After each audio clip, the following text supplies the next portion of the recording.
আরজিকর মেডিকেলের ঘটনা প্রসঙ্গে কথা বলে ঋতুপর্ণা ও রচনা ব্যানার্জির পর এবার তোপের মুখে সৌরভ গাঙ্গুলি। কড়া জবাব দিলেন অ্যাক্ট্রেস স্বস্তিকা মুখার্জি। সে সাথে থাকছে নায়ক ফেরদৌসকে কি তাহলে আশ্রয় দিয়ে রেখেছে কলকাতার অ্যাক্ট্রেস ঋতুপর্ণা সেনগুপ্ত। প্রথমে আসি আরজিকর মেডিকেলের ঘটনায়। আরজিকর মেডিকেলের ডক্টর মৌমিতার সঙ্গে যে অমানবিক ও নিকৃষ্ট ঘটনা ঘটেছে সেটা ভাষায় প্রকাশ করার মতো না, এবং এটার প্রতিবাদে সরব সবাই, ইভেন বাংলাদেশ থেকেও হচ্ছে এটার প্রতিবাদ। এর মাঝখানে কলকাতার দুজন অ্যাক্ট্রেস ঋতুপর্ণা সেনগুপ্ত ও দিদি নম্বর 1-এর রচনা ব্যানার্জি সোশ্যাল মিডিয়াতে প্রতিবাদ করতে গিয়ে পড়লেন কিছুটা বিপাকে। ঋতুপর্ণার শঙ্খ বাজানোর এই ভিডিও ও রচনা ব্যানার্জির চোখে জলওয়ালা এই ভিডিও দেখে অনেকেরই দাবি এই নাটকে পরিচালক ছিল না, থাকলে অভিনয়টা আরো ভালো হতো।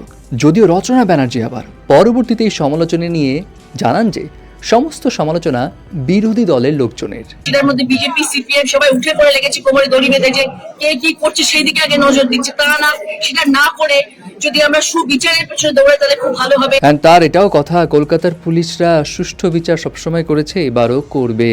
ওকে, বাট এদিকে আবার সৌরভ গাঙ্গুলি, তিনি এই ঘটনায় যেটা বলেছেন সেটা নিয়েও অনেকে ক্ষিপ্ত। সৌরভের মতামত হলো, আমার মনে হয় না একটা বিচ্ছিন্ন ঘটনার জন্য কোনো কিছু নিরাপদ নয় এমনটা মনে করা ঠিক। পৃথিবীতে সব জায়গাতেই এমন দুর্ঘটনা ঘটে, একটা ঘটনা দেখে সবকিছু বিচার করা উচিত নয়, তবে এমন ঘটনা যেন আর না ঘটে, কঠোর পদক্ষেপ নেওয়া দরকার। সৌরভ গাঙ্গুলি ঘটনাকে দুর্ঘটনা বলছেন, এইটা নিয়েই ক্ষিপ্ত সোশ্যাল মিডিয়ার সবাই। শুধু নেটিজনরাই নয়, স্বস্তিকা মুখার্জি তিনিও বেশ কড়াভাবেই এই বিষয়ে ফেসবুকে পোস্টে লিখেন, আমি কোনোদিন দাদাগিরিতে যাইনি, যাওয়া হয়নি, আর কোনোদিন যাব না। দুর্ঘটনাবশত যাব না সেটা নয়, নিজের ইচ্ছাতেই যাব না। এবং কোনোটাই দুর্ঘটনা নয়, যারা করে সেটা ইচ্ছাকৃতভাবে করে, এগুলো বিচ্ছিন্ন ঘটনাও নয়। তিনি আরও লিখেন, আমাদের সুন্দর দেশে কোনো বয়সের মেয়েরা নিরাপদে নয়, কোনো রাজ্যেই নয়, আর যাদের ঘুম এখনো ভাঙছে না তাদের ঘুম আর ভাঙবেও না।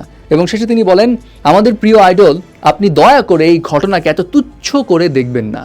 এবার আসি ফেরদৌসের কাছে।